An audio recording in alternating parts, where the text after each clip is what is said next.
wouldn't dare see no white boy even coming through a black neighborhood unless it was, unless they was police or something. Other than that, you never seen them coming through the neighborhood like that. I mean, we got weak. We really have gotten weak. Yeah, when I was growing up, there was a certain amount of fear some of these folks had, coming to our part of town. Oh yeah. They had a lot of fear. Yeah. Because they knew what time it was. They did. But now that didn't change. I'm gonna tell you what changed that. The crack cocaine drug culture changed that. The so-called hippity hop culture changed that. So I mean, when you really think about that situation, it really changed. It really changed a lot of things. It changed a lot of things when it came to that. Now you even the crack probably they even like it back home in Detroit. I hear they feel so comfortable walking the dogs in downtown Detroit. They can walk up on people while they walking with their dogs like it ain't nothing, Back then, whenever they had a Tiger game and playing at the old stadium where the Detroit Tigers used to play, because it was right by the 96 Expressway, right? Or 94 Expressway, I think. They would get on that expressway. Soon as the game was over with, just as quick as they came off that expressway to go into Tiger Stadium to watch a game, they would get off. They would leave out Tiger Stadium when the game was over with and get right back on that expressway and start heading back to the suburbs. There wasn't no in between. Let's stop and hang out somewhere, get a drink at a bar before we go back over to the other side of 8 Mile, which is the suburban side of Detroit. You know what I'm saying? It was always about, look, you could just go in, go watch the Lions and Tigers game or Red Wings game. And once that's over with, get back in our vehicles and let's head back home to where we come from, because we know how these niggas is. You know what I'm saying? Yeah. So it wasn't nothing. It wasn't nothing to that, when it came to a situation like that. You know what I'm saying? But because brothers became weak, now anybody could come up in our neighborhoods and just do anything. Now it's still certain parts. Now it's still a certain climate, like in Detroit, where if you Caucasian, you just can't go up in there unless you want to, get your body found in a garbage dumpster somewhere with some of your body parts undetached. You see what I'm detached. You see what I'm saying, bro? It's still, now you still got that type of element in Detroit going on. But like I'm saying, it ain't what it used to be. In some places they can't go. They can't go to the south side of Chicago. They can't go to the east side of Detroit. They can't go to northwest Philly. You know what I'm saying? They can't go to I guess wherever they got blacks out in LA. They just can't go anywhere on the black side of Oakland. You see what I'm saying? They just can't go anywhere in the hoods of St. Louis. It's still, it's still some places they just can't go. Okay. I'm pretty sure, like even Sister Noble will tell you, certain parts of Atlanta they ain't going. I know that for a fact because I stayed in Atlanta. It's just certain parts of Atlanta they not hopping their ass into. Well, some parts I don't want to go. Exactly. Well, we're live. So that's the bottom line to that situation. But because of that, like I said, that's what changed. changed the dynamics of so-called black manhood being respected.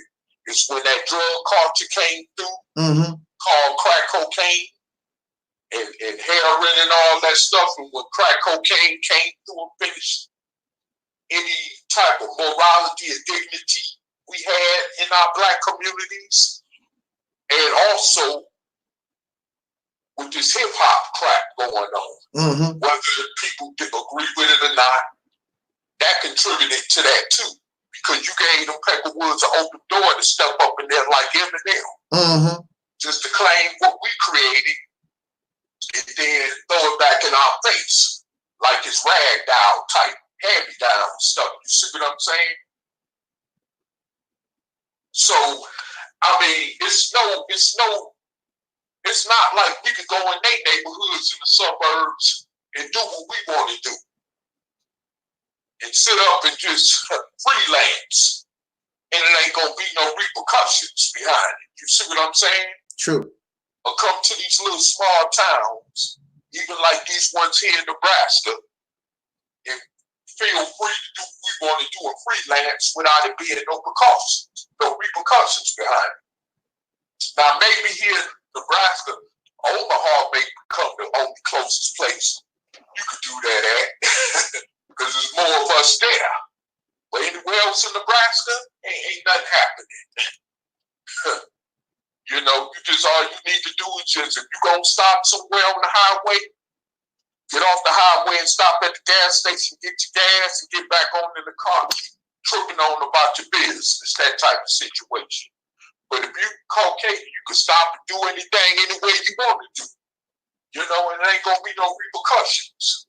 But because, like I said, the fact of the matter is because the drug culture among us as a people changed what we had a little bit protection, a little bit more protection, like you spoke about earlier, with the people, with the Black Panthers protecting us.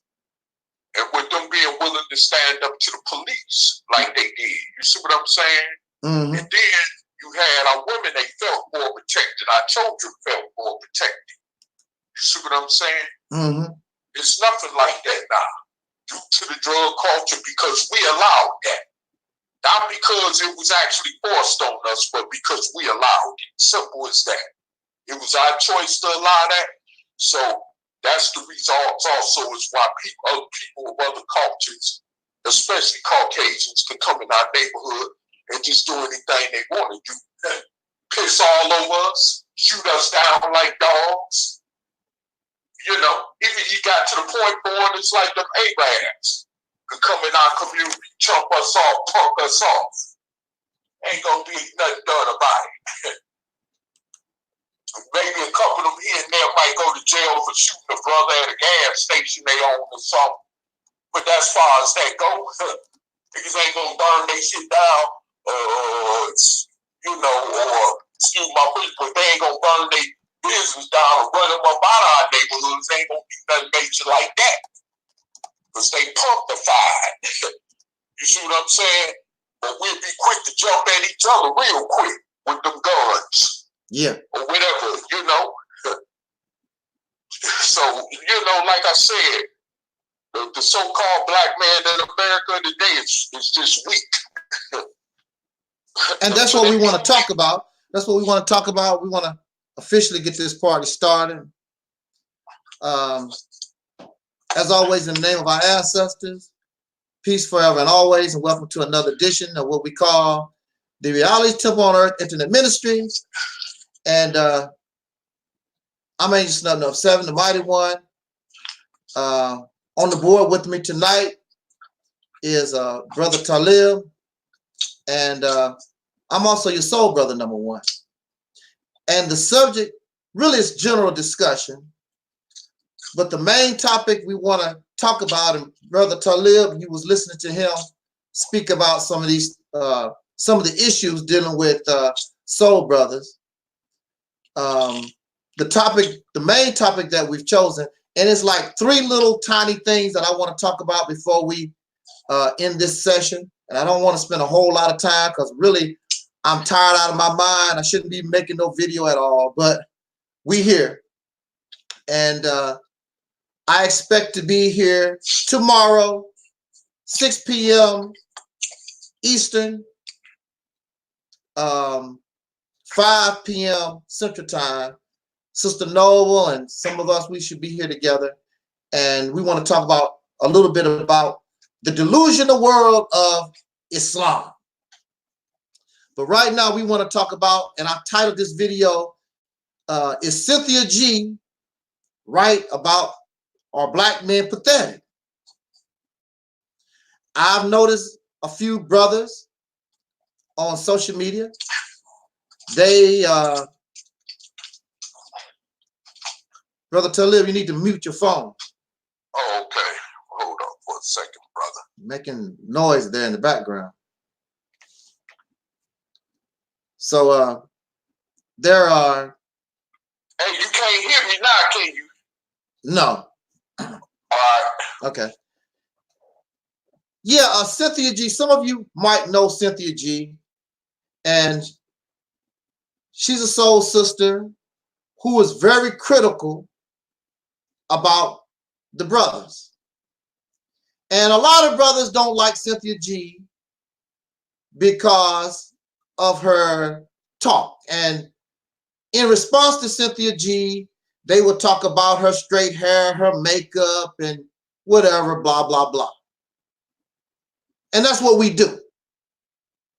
When somebody point out something in us that probably is true, then instead of dealing with what might be true, trying to better ourselves, well, this was wrong with you. See, you need to do this, and you need to do that. So it's her hair, it's her weave, it's how she talk or whatever, it's her looks. I remember she was supposed to have some type of debate with that faceless guy, the Black Authority. And the only thing he could do was talk about her hair, her makeup, and things of this nature.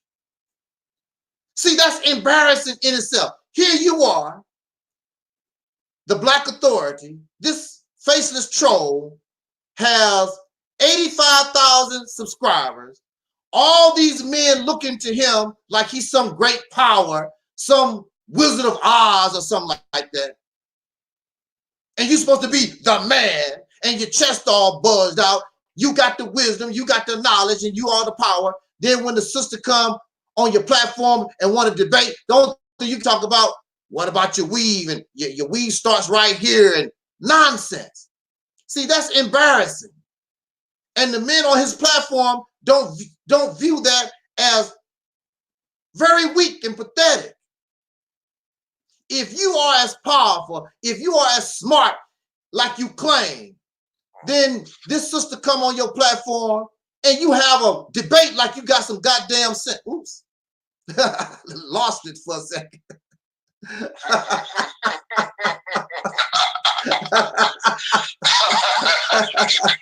Oops, lost it there for a second.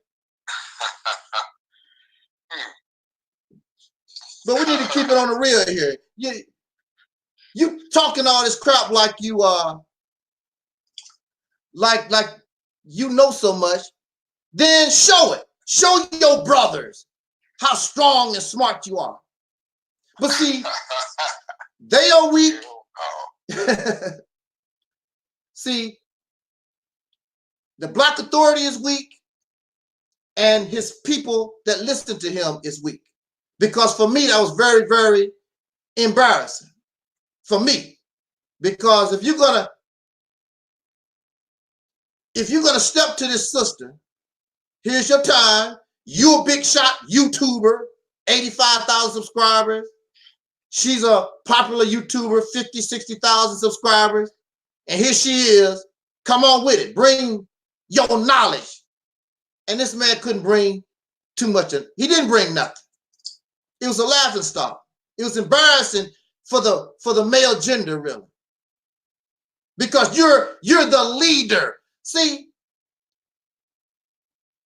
there's a Hebrew Israelite guy. He has a problem with me because he says, I don't never talk about the sisters that much. There's no reason for me to talk about the sisters. You You are the one that say you are the head of household. You are the one that say that you are the warrior. You are the one say that you are next to God. You are the one making all these claims. You are the one. And then when somebody step up and show you that you ain't stepping up to the plate, now you want to get upset because you want to get all this praise, all this honor, and don't have to do a damn thing except have a penis. That's the problem. You're the one making these claims, and you're not living up to these claims. And so you want to blame those who point out to you that you're not doing what you claim you're supposed to do. You're the head of household, you're the head of family, you're head of the community, will lead, and you're not doing it. You're a damn failure. If you was doing what you claim you could do, Sister Cynthia G could not say anything to you. And so now you sit back and make yourself look even more pathetic and weak, and you cry. Oh, Cynthia G, I'm gonna order some baby bottles. Cynthia G. She said she talking all bad about her. It's really embarrassing to me. Excuse me, I still had some of that cry left in me. I've never been around. I grew up around soul brothers a long time. Over 50 years. And this particular group that I'm around, especially in social media, are some of the weakest, pathetic cats I've ever been around in my life. I have a brother right now, supposed to be, and he's not of the, he come from old school. This man sent me some DVDs. I told him, do not send me the DVD. He was telling me he was having financial hardship or whatever. It's not that serious. Don't send the DVDs. I will see whatever the information is when I see it. It's no big deal. This man sent me the DVDs anyway. And then one of the DVDs was missing. Gonna pay some more money for postage. Send me some more. And I told him don't send it, none of it at all. And now he's upset with me. You could have reimbursed me. I never asked for the damn thing. And so now he's all upset. This man is 12 years older than me and crying. You could have gave me reimbursement. I didn't ask for the damn things. If you are having financial hardship like that, why would you do something like that? If I got $10 in my pocket and the postage is going to be $8, I'm having financial hardships like that. Why would I spend $8 and send that out? I told this person, don't do it. But see, this is what gets me upset about soul brothers. They are too emotional about things. And what's $8? I could have easily sent him the $8 just for the hell of it. But before I could even send the $8, whatever it was for postage, this grown man, 12 years older than me, that's all right. I don't want to be, I'm not going to help you in Operation Exodus no more. I'm like, what? I'm like, what? You know, I'm thinking I'm in the Twilight Zone. Because if I told you who this person was, you would expect better. I'm not going to help you no more. I'm done with you. I am done with you. Didn't give me my $8. I sent you DVDs that you didn't want, but you still could have gave me some postage. Oh my goodness. Oh my goodness. And you saw these guys, which we don't deal with no more, that was on my platform. And some of you probably noticed how emotional these guys was. Now, you know, if you come to this platform, you know how I am. I'm not going to allow you to get away with all that African, or you want to defend Louis Farrakhan, whatever this stuff that you have when you come to this house, and you know what my audience do. You want to bring Yahweh and Allah and all that stuff into this house. You think that you're going to come in here and we're going to have a good time. Oh, we cool, but we got to deal with your belief system. We got to deal with your fantasy world. Got to deal with it. Yeah, we cool. But the thing about it is, these people don't know how to separate their belief systems from their person. If you talk about Mr. Farrakhan, you're talking about me. Well, kick rocks, get the hell out of here. Roll out. Go do you somewhere else. Because Farrakhan gonna get talked about here. Because Farrakhan said, I'm gonna do this just like these men talk about they the heads of households and whatever, and don't produce nothing. And so, yes, I have a problem with that. Do Cynthia G make me upset? No, she don't. I don't cry about Cynthia G, because really the sister is saying a lot of things that's true. Some of the things she said is off point, and I would talk about that and have talked about it. Hey, what's that, Allison? Allison is in the house. Karen and Twin is in the house. Thank you for joining us this evening. Got some nice people out there just watching, listening. Allison said they all conscious scammers. Let me put that on the board. Allison said conscious scammers. This is why I have a problem with Soul Brothers, because you're making claims and you're not living up to those claims. You say you are the head of household, you are the provider, you are a warrior, you are God. Well, let's see it. Cynthia G don't see it. She see a bunch of pathetic losers, and I do too. Hell, look at your living situation. You live with racists. You talking all this Pan-African, black first, whatever garbage, blah, blah, blah. You live right here with the Peckerwood just like we do. You ain't going no damn way. How do the water come into your house? Because you better pay that utility company that you don't own. And you go to the white man's grocery store and buy his GMO food, and you know it's GMO. So what? You don't grow your own food. 2010 to 2020, the pro-black community and all this stuff, no farms, no institutions, they have not done anything except run their mouth.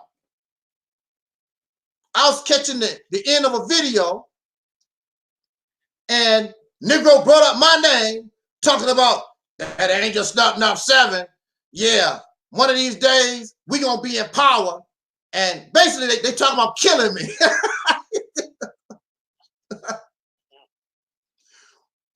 we gonna send the sheriffs out to get Angel Snub 7. We gonna kill him for being a traitor. This Negro gonna tell a lie. There was a debate going on between Brother Craig and this Caucasian guy. I don't know what their arrangements is. I represent fairness. And the Caucasian guy was complaining he was not prepared. He didn't know. I don't know what was going on between them. But my thing is about being fair. Has nothing to do with race, color, none of that. The man said, I'm not ready. Why would you want to take on somebody and this man is telling you, I'm not ready? So you just want to have a debate. You have all your diagrams and information that you got, but he's telling you, I'm not ready. I don't have mine. But you want to have the debate anyway. so that you, I guess, so that you can take advantage of the situation, so that you can say, I'm a winner because I don't know what the situation. My concern is just being fair. If you have your information, your diagrams, and everything that you need, then that person should have his, and there's not going to be a winner anyway, because he's still going to believe what he's talking about, and you still going to believe whatever the hell that you're talking about. And probably the audience, whoever the audience is, going to still stay whatever. There's not going to be no change anyway. My thing is just being fair. But when you're a racist, you are just like your slave master. These chocolate-covered racists, these pro-black folks, whatever, they are chocolate-covered racists. And they are just like their master. They like stuff like that. That's why Donald Trump would kill the second highest authority, I guess, in Iran. Let him do that to Russia. Let him do that to China. See, these is a bunch of cowards. And see, that's the way these pro-black folks is. Now, they will sit back and laugh and giggle, threaten me. But if you notice, they're not threatening Donald Trump. They're not threatening the local white-run, Caucasian-run police station. We're going to get Angel something upset. They're not targeting. They only target black folks, other soul brothers and sisters. That's all they do.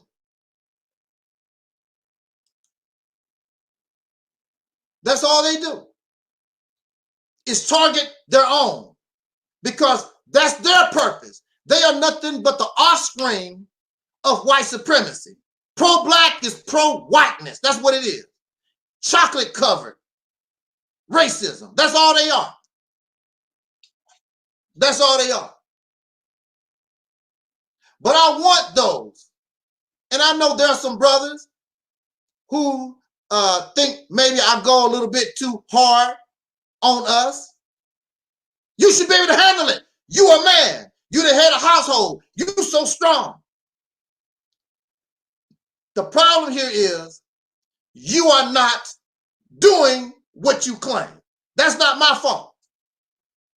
It's embarrassing for me too. It's not Cynthia G's fault. Because if you was doing what you claim you can do, she don't have nothing to say. Nobody, no woman has nothing to say. If you are the provider, which you are not, if you are the protector, which you are not, if you are all these things that you're talking about, what is somebody to say? There's nothing they can say. You're not these things. You want to get upset at somebody because they pointed out something that you said that you're supposed to do and you're not doing it. Might have something to do with that cow milk, that Similac milk, because many of these same men hate women. They don't like women. I would figure drinking that cow's milk, drinking that Similac Infamil's crap, they were denied having that closeness to their mother, to womanhood. And also, we have been conditioned in religion and in general society, we as men have been conditioned to view women as nothing but property, a servant.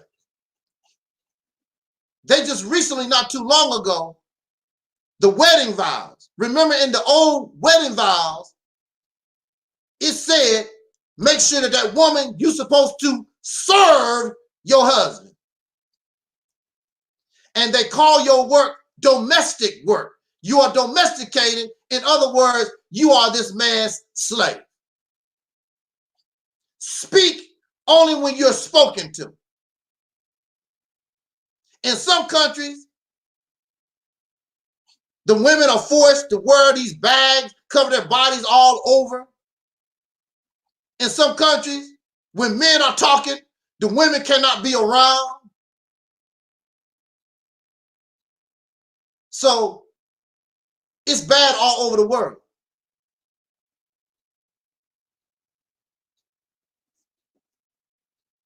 here we are, you live with racists. That's your first problem. How you going to be a man and claim to be a man and you live in the house of another man that don't even like you and you depend on that man? Even chickens, roosters don't operate like that.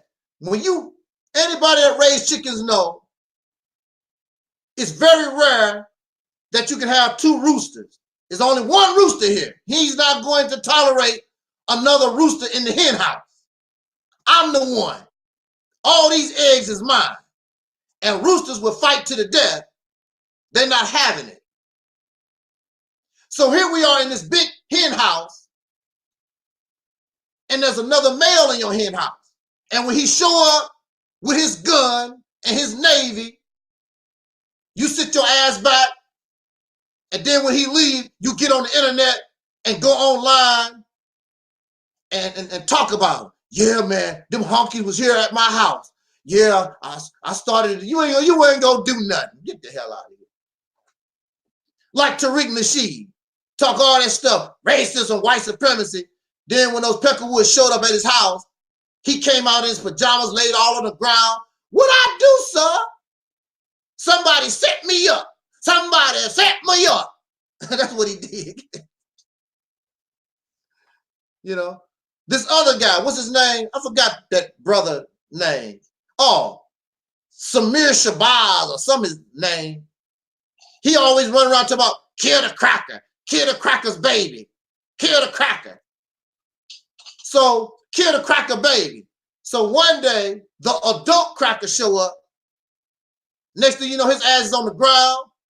Him and his boys had guns, did not use them. They laid down, and now his ass is somewhere. I don't even hear about that guy no more, because he probably still on probation. And he went to jail, and he was crying. Oh, Ray, get my bond. He cried like a baby, locked all up. Where your tough talk now? See, the whole thing is embarrassing. The whole thing is embarrassing for me. We as males, the whole thing should be embarrassing. Cynthia G does not bother me. What these sisters say about black men do not bother me. The reason why it bothers you is because it's the truth. Because you want to put on this front like you all tough and you a god and you're a warrior. But when it comes to, but see, the Quran says, don't think that you're going to believe that you can believe and don't be tried. So now when you get tried, you show exactly. I mean, look at all the people, our brothers and sisters that have been murdered. What have we done? Cry. Trayvon Martin cried. Sandra Bland cried. Micah Brown. They burned down a few little stuff, but basically we cry. That's all we do. God gonna fix it, yes he is. God gonna fix it, yes it is. God gonna fix it, yes it is. That's all we do. We shall overcome. Like damn, we've been shall overcoming for a long time now. Even the Muslims, like the Nation of Islam, you do not see, they run their mouth, but when it comes down to it, they're not going to do anything. But you want the praise. You want the, oh, look at some of the old pictures of the Nation of Islam, the FOI, in their pretty suits, up to the left, up to the right,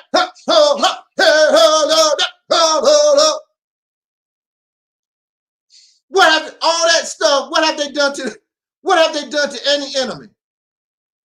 Nothing. Hey, what's up there, Tracy? Ain't done nothing. So you want to get angry at Cynthia G because she's saying things that's true, and it hurt your weirdo feelings. It hurt your weirdo feelings. Oh, poor little baby. And see, that's our problem. And I'm not going to do it. not going to babyfy you. See, a lot of these other sisters, they babyfy these guys. They do a little something and they praise them like they built the pyramids. These Negroes ain't built no pyramid. But you praise them and give them honor that they have not earned, they don't deserve. That's what they want. If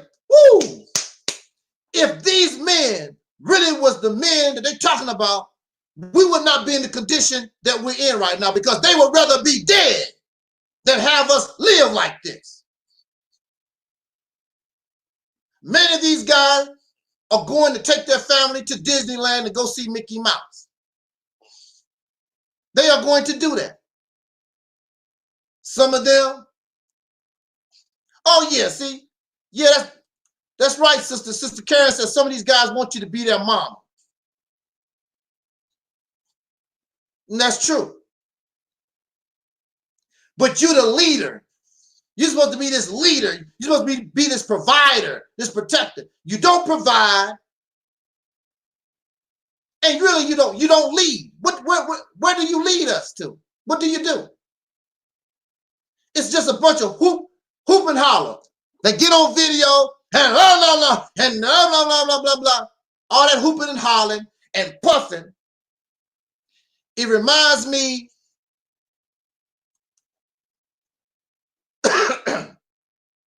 of this snake. It's called the hog-nosed snake.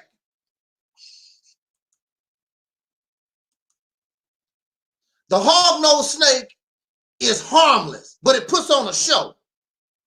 It can puff its body all up, and it don't have a rattle, but it can rub its scales together and look like it's tough. But it's not. It's harmless. Won't bust a grape. It won't. Won't bust a grape. And if that don't work, and if that don't work, then what the hog-nosed snake do is it'll lay on its back. It'll lay on its back and open its mouth, and it lets out a foul odor. They remind me of the black man. They huff and puff, make you think they bad, and then they play dead and let off a foul odor. that's what black men. That's the way black men are too. Lay on their back and let off a foul odor. I don't see nothing wrong as far as that's concerned. Sister she's on point. She talks about how the Caucasian men dominate black men, and black men are so weak and whatever. That's true. It's true. And you want to cry because somebody telling you the truth. If you don't like it, change it. But the problem is, either you can't change it or you don't know how. So let's just get mad at a woman. Oh, that's real manly. Let's get mad at the woman. But you won't get mad and direct your frustrations to the other rooster in the hen house. It's truly pathetic. Black men are cowards. It's proven. You cowardly. Yeah, you will threaten Angel Snuffing Up 7. You will threaten Taalik, Brother Gary, but you're not going to touch the real enemy. That we know. You're cowardly. Most of these suckers is on YouTube hiding behind a picture. What do that tell you? They hiding behind a picture on social media, scared. What you scared of? Losing your job? What you scared of? That somebody might find you and kick your ass. That's what you're scared of. Blow your brains out because you got a lot of mouth and you're not going to do anything. To nobody. Get your happy ass up at 8 o'clock and go to work. That's all you fit for. Work for somebody else because you ain't nothing but a slave. And the sisters know you're a slave with all your talk. Your talk don't impress nobody except yourself. And you use that black power, black conscious garbage, and you use religion to keep the sisters in check because even your own women know that you ain't acting like no man. They know it. Give you time. Give you time. Time to do what? From 2010 to 2020, what have these so-called men done? I'll wait. Not very long. I'm waiting for somebody to make a video. Show me what these men have done.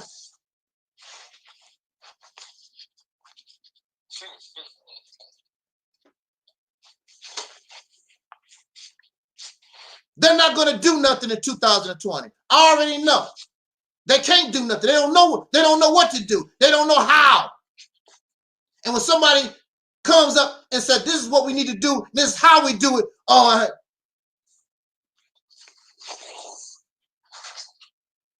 they got a problem. Well, you don't know how. You don't know what you're doing. Because they want to give their God the credit, or they want to give some special person the credit or whatever. Who gives a damn who gets the credit? Get the job done.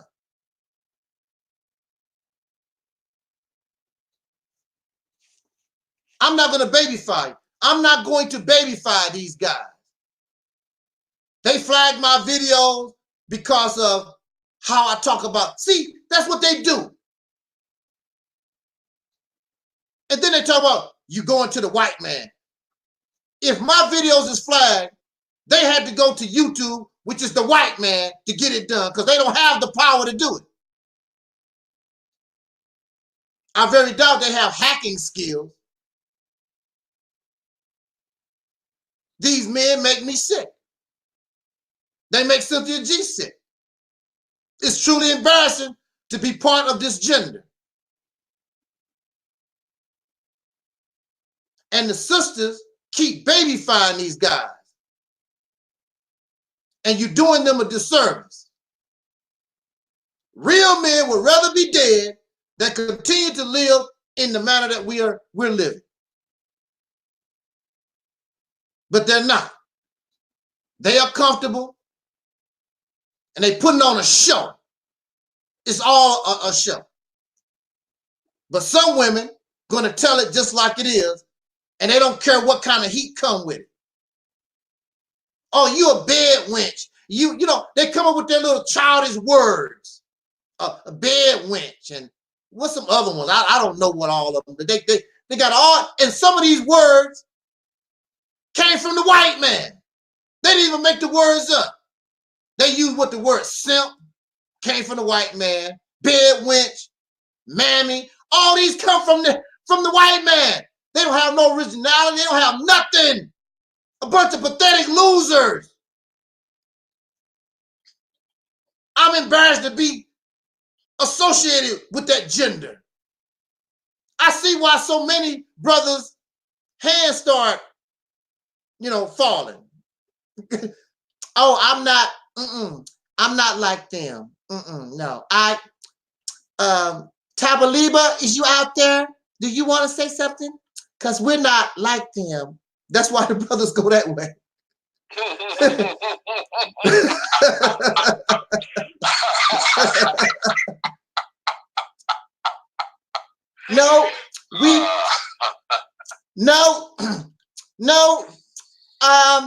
Those guys was right. This is the reason why I support homosexuality in the Mississippi campaign. Those guys was right. We don't want anything to do with that. We don't want to do nothing with those black men. Me and Tabalitha. Tabalitha, Brother Tabalitha, is you out there? Do you want to say anything? Because I...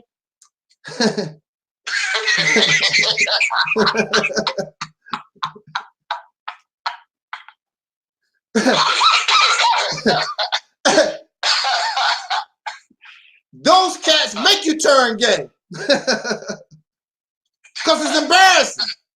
Because they're embarrassing. At least when you're gay, you got an excuse not to do a damn thing. Here you are, Mr. Macho, talking about you next to God and you all the power. And hell, actually, look, these people are weaker than our brothers and sisters in the gay community. Because the brothers and sisters in the gay community take action. When I was locked up, the most bravest people in the place was the gay folks. They'll take a chair and knock the hell out of you fast as hell. I'm like, wow. I would sit back in the cut and just have to clap my hand. I didn't have that kind of nerve. I ain't gonna lie to you. Don't you ever talk to me like that. I take this. I'm like, damn. They just weak. I don't have to have a long conversation on that. Let me pass the mic to Brother Talib. I got 3 little points I want to talk about these old silly pro-black folks. Yes, sir, brother. Yes, sir, brother.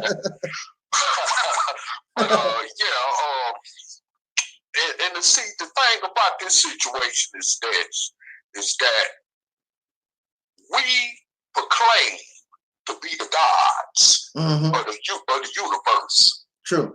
Okay, the gods of the universe. Well, we don't own nothing in this universe. Right. Okay. Matter of fact, we don't even own the clothes on our bodies. We don't own the shoes on our feet. You know what I'm saying? Mm-hmm. We don't even own most of the real estate that we live, the real estate property we live on.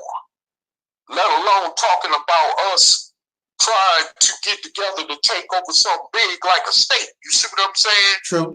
But yet we want to proclaim this godhood stuff.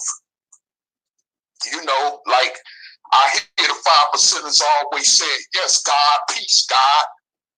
How is you going to say peace to a God when y'all not living in peace? Ain't nothing peace about living in this cesspool. Right. Called America.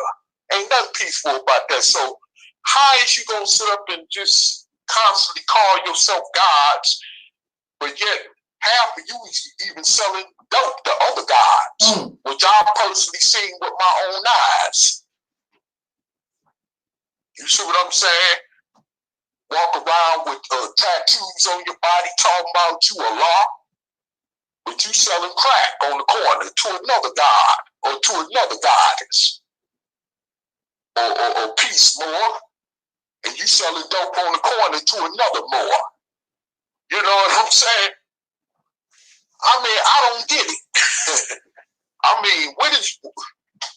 Y'all done took this God's stuff and just really, rearranged it any kind of way, you know? Matter of fact, if it is any real meaning to it, you done took that away. From the picture, you know, far as the situation with the God thing, because dang, you know, this is why it was a time now that the white man might have been kind of intimidated by you calling yourself a God, but since he see you fake with that, he don't even respect that. You see what I'm saying? You know, and the thing about it is that you know, you going around here with these teachings justifying how we're gods. Well, then how come we don't control the situation that we're in as gods? Right. We shouldn't have never had to come to this, since we're supposed to be gods and goddesses. It never should have had to come to us being slaves. You know, and when our sisters get on welfare and have to take care of the kids to support themselves and stay indoors, you a God, and you go over to visit the sister and the kids, you got to hide under the couch in the bed when the welfare, when the welfare people come in to check on them. So what kind of God is that? Absolutely. You see what I'm saying?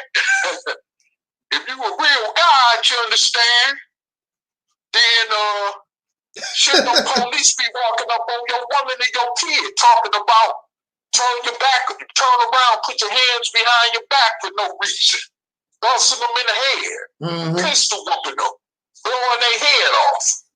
You see what I'm saying? Yeah. If you really a God, true gods don't allow that stuff to go down like that. That's right. Gods control their own destiny. You see what I'm saying? So how you gonna really call yourself a God? I mean, and this question goes to the 5%ers, you know, the Nation of Islam and the Nuwabians, who dwell so much into that God concept thing.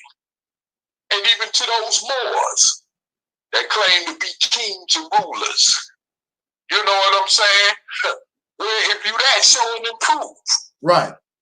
You see what I'm saying? Because obviously, we're a long way from that title, if that title really even exists. We're a long way from that. I mean, the Lords of London could call themselves Lords because they running stuff. You see what I'm saying? We ain't running nothing. Absolutely. You know, so I mean, what part of the economic market in this world do you control beside the white man? Everyone around the earth got to go by the same economic, monetary, money exchange blueprint that was created by the white man. Okay. Trade and bargain with money. You see what I'm saying? But if you a God, you should be able to rearrange it and turn that around. But we ain't got to conform to that. You see what I'm saying? Right. While we killing each other over his money with his face on it. You see what I'm saying? But you a God. So listen at what you say. Just listen to yourself. You sound pathetic when you say that. You know, and I ain't saying this to browbeat you. I'm just saying this because it's real. You sound pathetic. You know, you really do. You know, if y'all was truly gods, you understand, the Nuwabians wouldn't allow the Peckerwoods to come on their land. Right. And draw guns on their children, little boys and girls. Got A&R rifles pointed in their face. AR rifles pointed in their face. But you gods, you Anunnakis, you the children of the Anunnaki. Gods. You supposed to put a stop to that, right? Ain't no God gonna let no little devil he created come in and do nothing like that to him, right? I'm just saying. So how can you call yourself gods? But then when another brother, like the brother Saint, speak out and point stuff out like that, you ready to kill him. Right. But you ain't ready to step to that peckerwood like that. Nah. No. You know, so like I said before, this is why I can't respect the black man. Yeah. I don't even like, really, you know what? I'm going to tell you the truth. I don't even like being identified as a so-called African-American. I truly don't. It's embarrassing. Yeah, it's very embarrassing. You know, sometimes I want to lie when people ask me what country I'm from, because sometimes it is hard to distinguish us from these different dark-skinned people, you know, over here in the country. Sometimes I want to just straight up say I'm from Jamaica or Trinidad or Guyana or South America somewhere. You know what I'm saying? Just not even identify with being a so-called African-American, especially a male like that. Yeah. Because we ain't got no respect. None. We talk about we gods, but we ain't even got a country like the Jamaicans. Nope. Nope. You see what I'm saying? We could talk about all these different dark-skinned people from around the world, including Africa and the Caribbean, but at least a lot of them got their own countries they could go back to and govern. That's right. We ain't got nothing to govern off of. Nothing. But we gods, right? We supposed to be the providers and protectors of right? Of the community and the land that the community sit on. Well, what land do we have that we own that our community sits on? Because the last time I checked, anywhere we had in these United States, that peckerwood could just come in and barge in any kind of way they want to and just, roll on us any kind of way. Yeah. And it ain't no retribution. You dig what I'm saying? It ain't no kind of retribution. And so, this is the reason why no one respects us as a people, as a group of people in this country, because we ain't got no respect for ourselves and each other. You see? If they don't respect us as men. Right. Exactly. I mean, we just done. Yeah. Right, exactly. And as it stands, the reality of it is that they don't respect us as men. 1,000% absolutely correct on that. Right. Yes. They don't respect us as men at all. You see? Because we've turned from being men to boys, not from boys to men. You see what I'm saying? So, it's like we just straight up punks. Basically put it. Like I was telling the brother when we started this live hangout, I done been in certain places like Detroit, Kansas City, in the hood. White boys could walk through there with their chests all poked out. You know what I'm saying? Just like they got through doing weights. You know what I'm saying? Like, what up, though? Yeah, what you know? It was a time when I grew up in the metropolitan city in the hood. The cracker was scared to come to the hood because you had men that showed some type of kind of sign of being a man. But when crack cocaine came through and the other elements like hip hop, whether you agree with it or not, that helped inflict destruction and upon at our own hands. Also, for our self-destruction go, that's when all that changed. Now anybody could come into our neighborhoods and just jump us off as men. And our wives, women, and children stand there and look with their heads down. Like, what we gonna do? You know what I'm saying? I'm glad you brought up the issue about the hip-hop thing because, see, that was very damaging. We had rappers that was calling our sisters hoes and bitches. And they was becoming millionaires doing this. And when you think about a hoe and a bitch, a black woman's picture would pop up because of this rap music. And we were supporting this music, including the sisters themselves. And no man is going to tolerate his woman being a hoe or a bitch. They talk about, I'm a Captain Save a hoe. You're absolutely right, because my woman is not supposed to be a hoe on a bitch or nothing like that. She's not supposed to be on the street. She's not supposed to be stripping. She's not supposed to be selling herself out there. When she got a man, men don't allow their women to do that. Real men don't. Well, the white man, he ain't no real man. He's always been a woman hater. That's in their culture to be gay and homosexual. That's in their culture. That's how they do things anyway. So don't compare what we're supposed to be doing to them. I don't want to be them.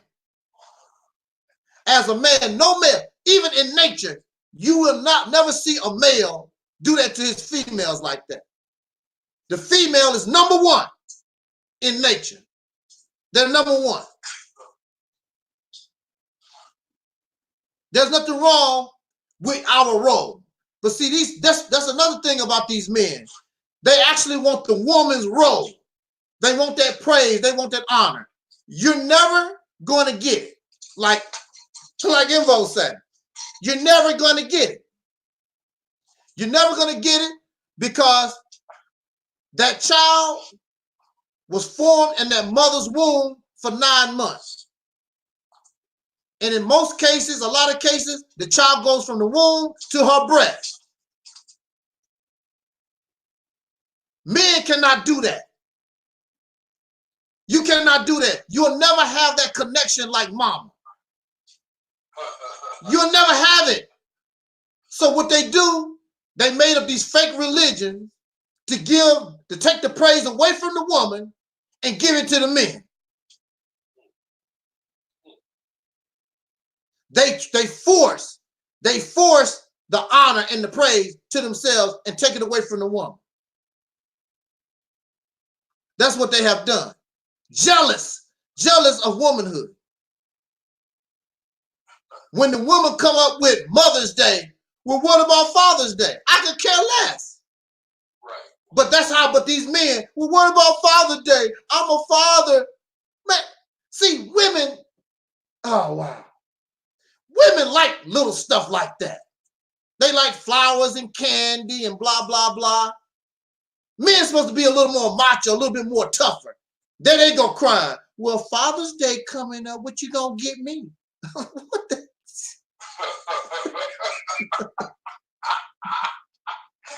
Oh man, you just, man. I only want to say, but that's on my birthday. That fall on my birthday.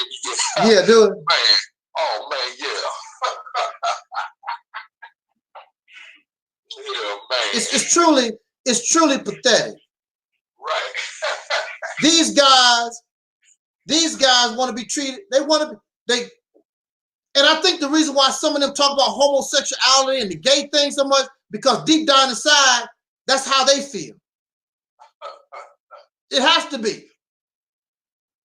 Because they are really, really weak. They want this praise, they want this honor, whatever.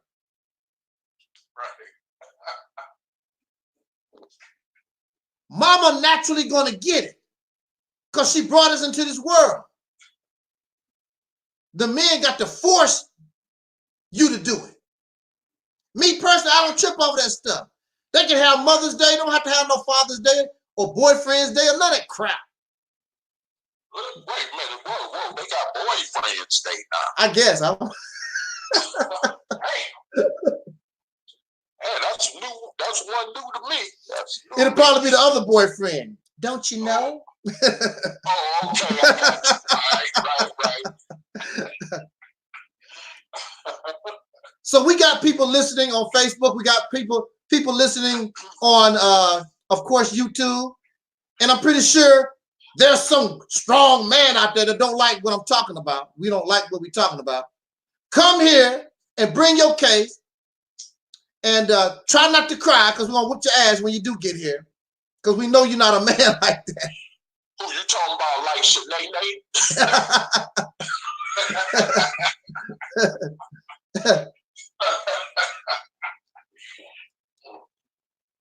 Yeah. We've never been real men. The reality is, the so-called nigger in this country, we've never been a man. You've only been a man in name. Tell me when you was a man. If the first thing they're gonna tell you, well, in Africa, your ass ain't never been in no Africa. Well, in ancient Egypt, you ain't been there either. In America, do you understand English? In America, when was you a man? When was you independent? When did you provide food, clothing, and shelter for yourself? Where's that Jeopardy music? Dun, dun, dun, dun. There never was a time. You are only a man because of your physical makeup. You've never had to be a man. Your massa gave you food, clothing, and shelter, and he still do it to this day. Even the millionaires, Jay-Z and Will Smith and Denzel Washington and Obama, all of them depend on the white man to feed and clothe them. Still to this day. You don't control and do nothing for yourself. And then when the sisters like Cynthia G pointed out, you want to get all angry and mad. For what? It's the truth. You don't like it, change it. But you're not man enough to do it.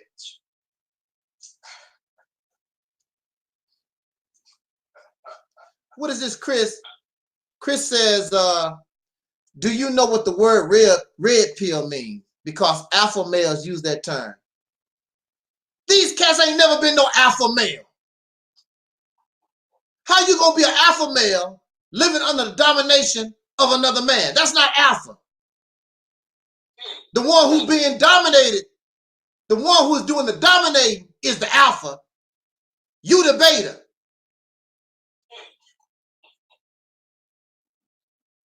Now, when you beat up on your women and children at home, yeah, you the alpha male there, beating up on women and children. But when you come outside your house, the real alpha male will be there to give you a ticket because you parked your car in the wrong spot. Mr. Alpha Male. They live in fantasies and delusions. If you think that you're an alpha male, you think that you got it really going on like that, please feel free. Now or even after the video, contact me. We'll have another live stream. You explain to me how you, this big shot alpha male. Because I want to see this. I want to see what you're doing and how you describe it. And I want to see the white man bow down to you. That's the first thing I want to see.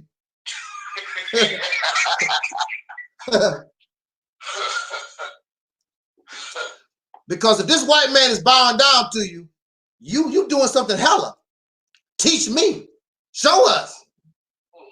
Mr. Alpha Negro Male. But for 500 years, I have not yet seen it done. You be the first. And probably be the last. Because they probably popped it. They're like, oh, we can't let this go. Right. We got to get rid of this one. He might inspire the rest of them. Right. Like Nat Yeah. Turner. Right.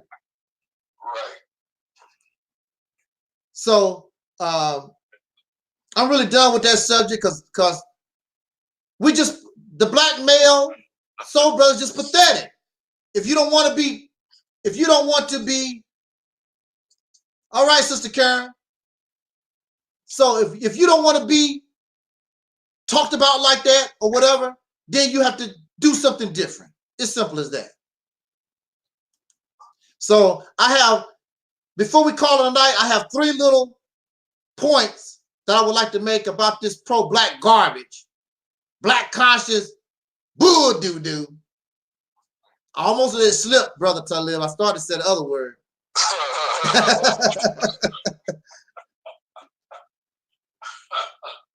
Because all this blackity black stuff makes me sick. It's sickening. It makes me puke. They put on this front like they got it, like they all tough and all. They ain't about nothing. You're not gonna produce nothing. You haven't done nothing in all this time. Just a show.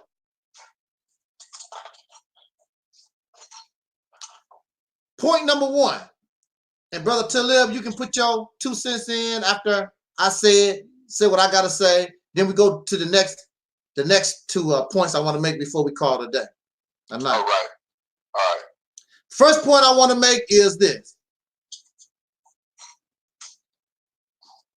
These pro-blacks that talk about that they African. Now, first of all, Africa is a continent. It's not a people. Who are you talking about?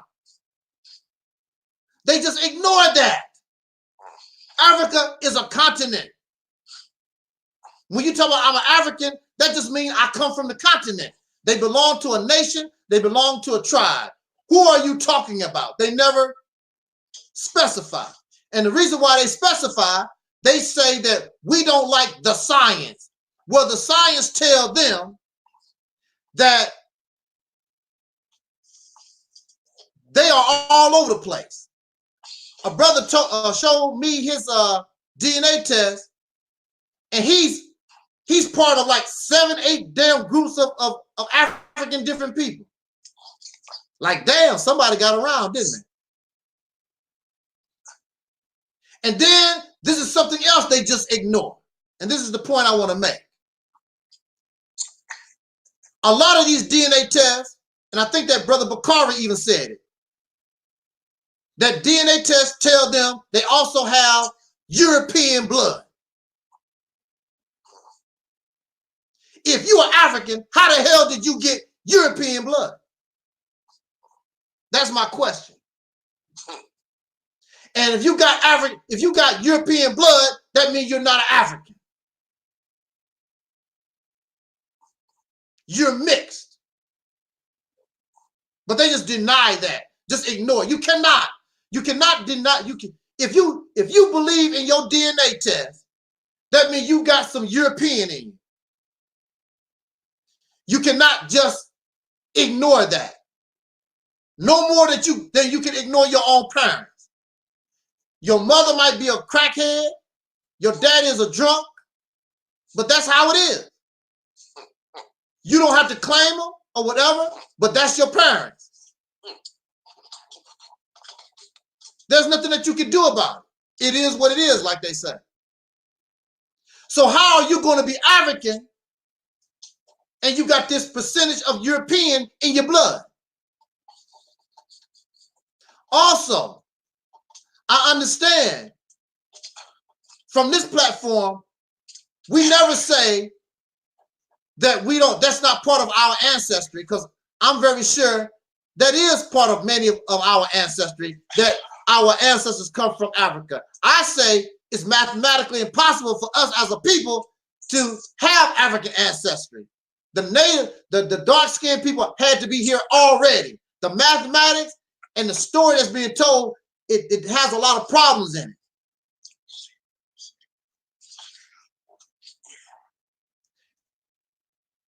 Now, let's imagine if a wolf, let's imagine if a dog was a human being.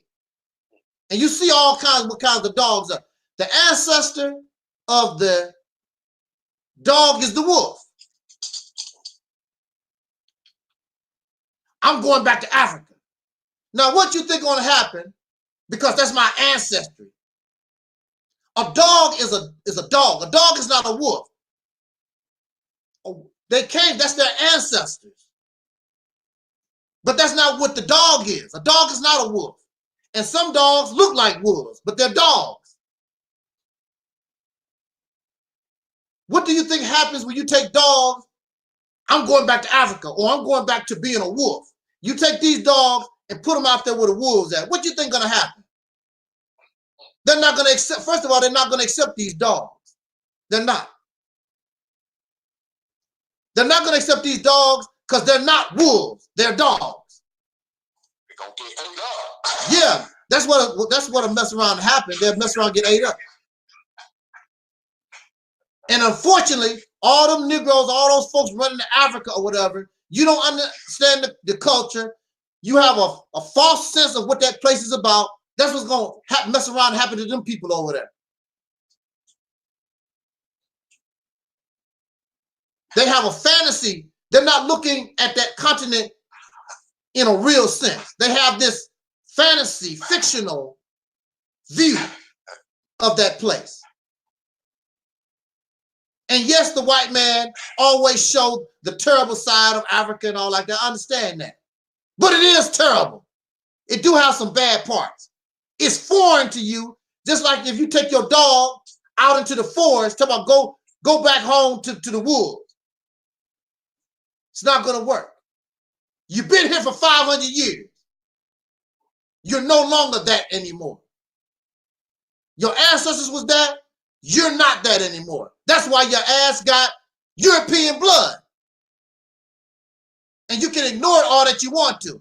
And you was born right here, and this is all that you know. You don't know none of your relatives that came from Africa. None of them. You don't know nothing about it. in denial. But they represent the truth. But they represent the truth. But you but you ignore and don't want to accept the truth that you're not that. If you're African, where does this European blood come from? That your DNA tests tell you that you got.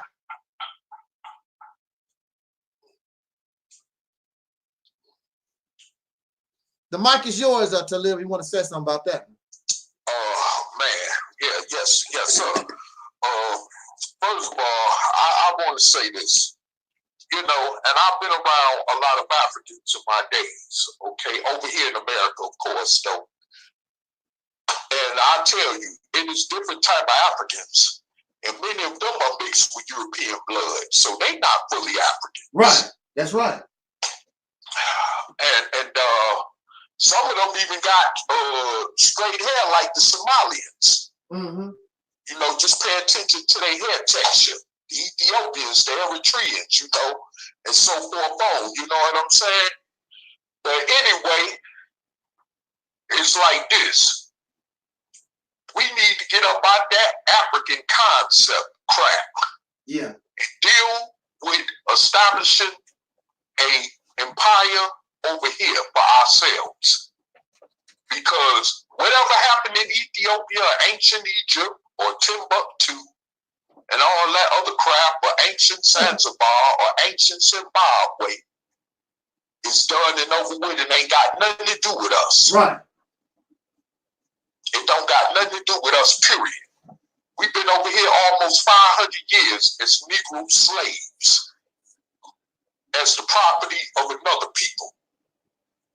And by the way, go check out the 13th Amendment of the U.S. Constitution. Slavery was never ended in this country. So if you want to still think that you're no longer a slave, just take another good look at the situation and do your own research since you say you like to do research. That's all I can say. I mean, I bet you understand. Go to prison, especially in a state like Georgia, Alabama, or Mississippi, or Louisiana, and let them crackers stand over you with a gun and tell you, boy, pick that cotton, or pick them beans in the field, or pick them carrots in the field, and you refuse. Right. And see, won't you have problems? Yeah, that's still slavery. And you don't get paid nothing either. Like in some of the states I mentioned, you don't get paid nothing. You a slave. Matter of fact, Elijah Muhammad wrote a book back in '73 called The Fall of America, that actually documented in a couple of chapters, or one of the chapters of that book, that actually documented the fact that slavery in the 20th century within these United States still existed in places like in Alabama and Georgia. And the U.S. government knew about it and didn't even do nothing about it. You still had people of soul working on the plantation against their own free will. And if they got caught escaping, it was some overseer laying in the cut, ready to blow their head off. And this is a fact. So, I mean, slavery still exists. I don't care what side of the fence you're on. Slavery still exists in the United States. We are still slavery. By default, the only reason the massive populations of us is 44 plus million black people ain't picking cotton in the United States because of the Civil War. And like I said, because of that Civil War, that made it by default that we no longer had to do that. But let this country, you understand, end up in a situation at a right given opportunity of a right given time and chance. And see, don't they put us back on them plantations? All right. For real. You don't think it can happen? Oh, it can't happen to modern day black people. I know, but keep on dreaming on and thinking that it can't. All right. On that note, we're going to go to point number 2 here. Yeah. Yes, sir. I want to show some of the hypocrisy that you find in the pro-black mindset. Now, these folks are against abortion. Save the black babies. The white man is trying to get the sisters to abort all the babies and all this type of thing. So they are anti-abortion. It's genocidal to them. Okay? Now, this is the hypocrisy. First of all, when you save the babies, they don't take care of them. They don't adopt these babies. They don't want you to have an abortion, killing the black child, killing the black gods. And some of these people are very well off. They don't adopt our children. They don't have nothing to do. They don't even give to their support, but they don't want you to abort this black child. So they don't support, they don't want you to, they don't have nothing for these children. Okay, if the sister said, I'm not going to abort this child, are you going to help her take care of this child? No, they're not going to do anything. So it's very hypocritical. The so-called black conscious community, basically the sisters are nothing but a breeding machine. They spitting out all these babies. And then we having these babies. They talk about white people shouldn't be adopting our children. You're not. You got 5 children in the house anyway. You can add another 2, 1 or 2. It's not going to hurt you now. You already got 5. And the state will help you. They got programs to help you if you adopt these children. But you don't. You don't even try. Well, you see the white man make all these laws and make it. That's true. Not for older children. Infants, everybody love infants. You know, give me a baby. You know, a little infant. But you have older children that we can adopt. They don't be bothered with none of this.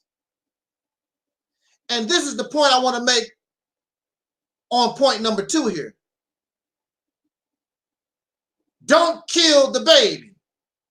But then the baby grows up to be gay or marry a white woman or white man or something like that. Now, they want to kill you. Now, when you was a baby, they talk about save the black baby, the genocide. But if you grow up into something they don't like, oh, now it's time to kill you. To me, that's hypocritical. That's so fake.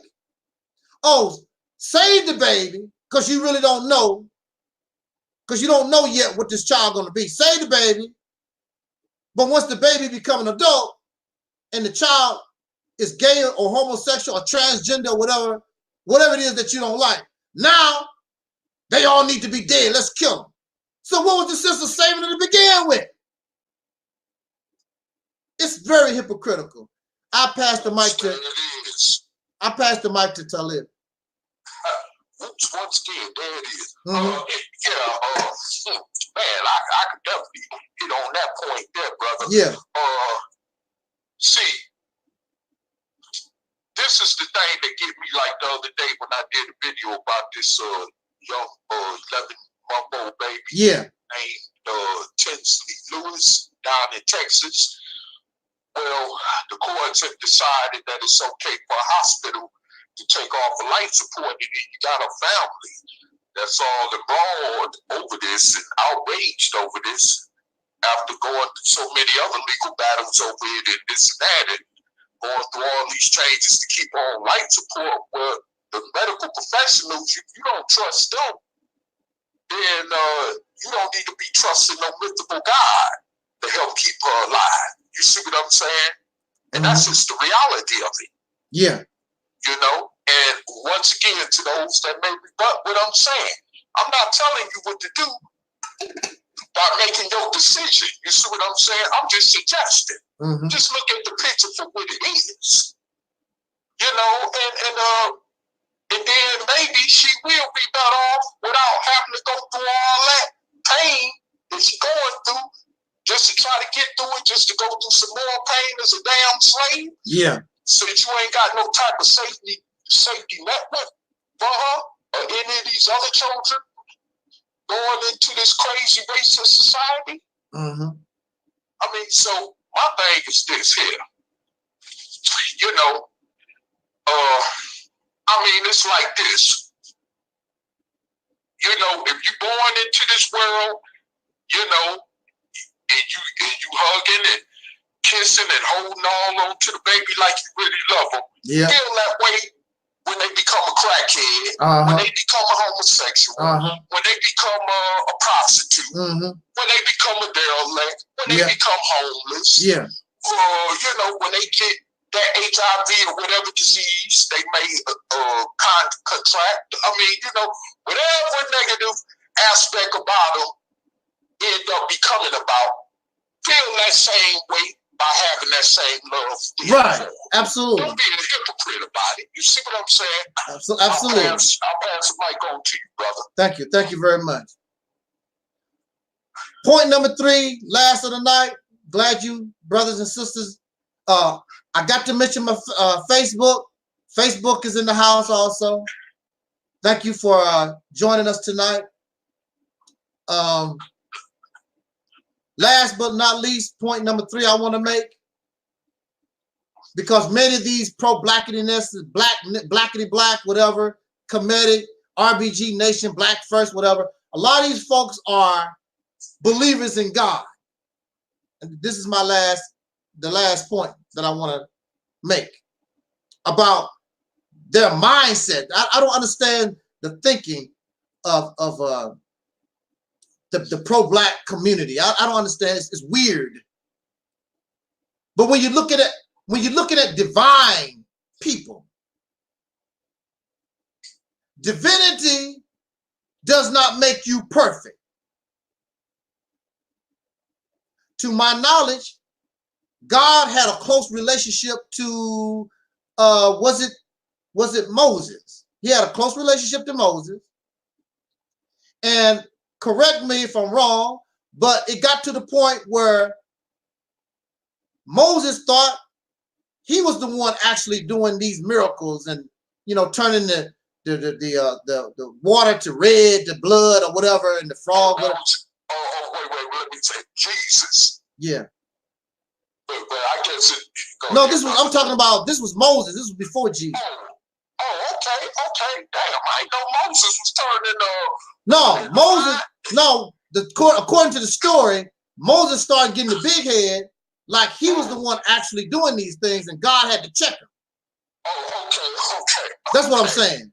All right. And then you had the other prophet Noah. Remember, he got drunk. Right. So, and then whenever you look at the scriptures or whatever, these people was divine. They was chosen by God to do certain things, but they mess up. Right. So, if you have these people in your scriptures, and they are divine, close to God, they mess up, but you think Louis Farrakhan don't mess up. You think Elijah Muhammad don't mess up. All these people that you think is divine or whatever, Umar Johnson, you think these people are flawless. Excuse me for a second, brother. I don't mean to cut you off. If y'all go check the Old Testament, David, King David, one of God's divine own, chosen, was considered a homosexual. I just wanted to throw that. Oh in. yeah. Continue, brother. Yeah, good. See, was considered a homosexual. And remember, all these Muslims and all these folks that they pro-black, but they religious, but remember, they embrace all this. And you just said that was King David was considered homosexual, chances are. But they embrace all this. But what I'm trying to say here is that just because somebody's called divine, don't mean they can't make mistakes. Just because Elijah Muhammad was the messenger of God does not mean he's not capable of making a mistake. And he did. The way they handled the Malcolm thing was a mistake. It was a mistake to keep, if God told you that he wanted you to have these women, you should have been outright, not hiding it. You should have just told your congregation, look, God told me way back in 1957, I'm supposed to have these, find some of y'all and have babies with. Just, that was a wrong move. Had Elijah Muhammad simply done that, maybe Malcolm would be here today, because all that drama would have been over. It never would have went through. So just because you're divine and close to God, don't mean that you're not capable of making a mistake. So that also means, for those of you who believe in God, that also means clearly the creator. Look, I want to make this point. If I build a car and for some reason the wheels on the car keep falling off, do I blame the creation, the car, or do I blame myself? Of course I blame myself. How are you going to blame the car? The car did not create itself. I'm the creator. If the wheels keep falling off, something I am doing that is wrong. I'm the creator. If we live in this world and it's not right, and it's full of wrong, and the wheels are falling off, we did not create ourselves. We did not create the earth. You have to blame the creator. So that means you got to blame God. He's the creator. Even the devil. You can't blame the devil for nothing. You got to blame God. Because the devil did not, this devil that y'all believe in, this invisible devil, just like the invisible God, whatever, but this God is the one that created all of it. So if the devil is all messed up, we all messed up, the earth not right, we did not create ourselves. You got to blame the creator. So he's not perfect. Because if he was perfect, the wheels wouldn't be falling off.